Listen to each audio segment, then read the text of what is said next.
And let's invoke that promise thou.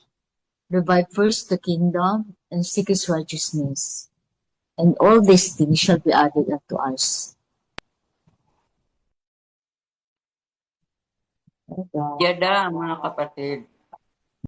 Yung last na sinabi ng mensahero, many are called, but only few are worthy. Kaya ano man ang nangyari sa atin, marami tayo sa umpisa. Nakakasali tayo doon. Oh, hari Ay, nawa. sinabi niya yun. Oo.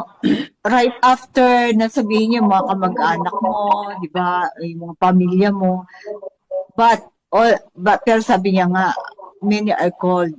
Parang after yun ng hindi lahat ng kamag-anak. Minsan tagapin natin na hindi lahat sa pamilya mo ay worthy. Lahat ibibigay sa atin. Basta sumunod lang tayo sa covenant. Yan ang sabi ng mensahero. Yan ang binigay sa kanya eh. Ayun din ang ibibigay sa atin. Dun sa sinabi niya, kasama tayo doon. Okay. Oo, totoo yan. At saka yung sabi niya na mag-abide tayo sa Torah. Hindi katulad ng mga sinabi ng mga nasa kabila na di bali na daw yung Torah. Kasi nandun yung guide natin sa Torah eh. Diba? Ay sila, di bali na daw yung Torah. Kasasabi dyan na panghawakan Okay lang ng sis, Torah. tayo muna. Huwag na natin banggitin yung iba. Kaya Respeto na lang natin. Opo. Oo. Na anong sabi niya nung mahal namin sa Okay lang naman yan. Okay lang naman yan. Doon tayo sa Torah. Huwag tayong hihiwalay sa Torah kasi nandun yung guide natin, di ba? Okay.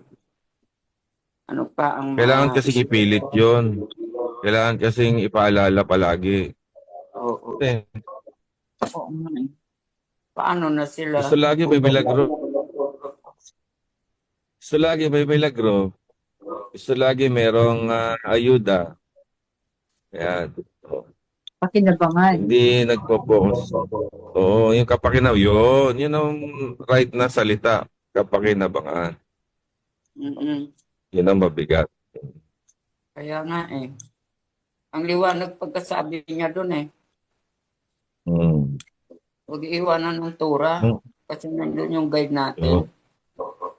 Yun ang guide. Sa mga Q&A na yan, hindi niya talaga yan eh. Hindi niya binitawan yan. Patuloy niya sinasabi na Torah palagi, puro Torah. Hanggang sa paalis na siya, Torah pa rin sinasabi niya. Kasi yun naman ang talaga niya. Yung ilatag lahat. Tapos, ayun nga, i-rebuild ang kingdom. Siyempre, base sa Torah yun. Yun kasi bro ang kahalagahan ng pagpasok sa covenant. Yun kasing yun nasa Torah kasi ang instruction kung anong gagawin mo. Once na ikaw ay pumasok na sa covenant, anong gagawin mo? Opo. Lahat ay nandun, nakasulat diba gumawa nga sila ng halaran? Oo. Lahat naman yan ay nasa Torah. Nandoon sa 10 pangunahing kautusan. Nandoon yung instruction. Pero hindi lang naman doon sa 10 kautusan ang instruction. Kaya nga. Napakarami pang instruction ang mababasa natin sa Torah. At higit sa lahat, yung mga pangako ng alahayam ang ating panghawakan. Tama po. May kita lahat sa Torah yun eh. Yada. Ba? Yada.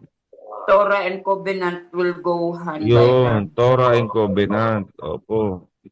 Hindi pwedeng mawawala yan. Magka-partner yun eh. Oo. Dun, ang instruction nasa Torah. Ang kautusan, yung Covenant, nasa Torah din yun eh.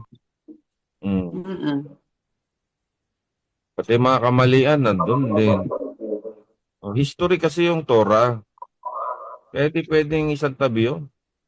Yun ang kontrata bro eh. nandun yung Tama po benefits, yun. nandun din Yes. yung kaparusahan sa Kaya, pagsuway. tama po. Opo, nandun lahat. Opo. Pag sumunod ka, nandun din ang mga blessings. Pag sumuway ka, nandun din ang mga kaparusahan. Opo. Ang pinakamagandang example doon, yung mga kasalanan ng mga hari. Andun na, andun eh. Yada. Mantakin nyo ang habang panahon tayong minahal ng alahayam, pinagbigyan niya yung mga kasalanan na yon. Hanggang bago siya dumating, puro hari, pinagbigyan niya yung mga yon. Pero anong ginawa, 'di ba? Kinalimutan pa rin talaga natin. Oh. Kasi mahilig kasi tayong yung to see is to believe eh. May mga bagay na ganun. Paniwalaan natin yung Torah. Paniwalaan natin yung Torah kasi nandun lahat ng ebidensya ng alahayam. Nandun lahat yun. Pati Saka mga yung mga kasunduan ng mga pangako. ninuno.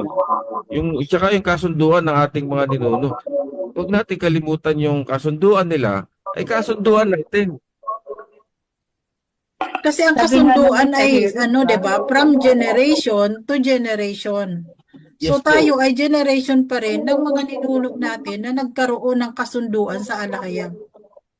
Sabi nga Kaya naman sa saklaw Hero tayo. kanina, sabi nung mesero, ano say naniniwala ka sa Torah, pero hindi pininiwalaan yung mga Mga pangako, nakasulat.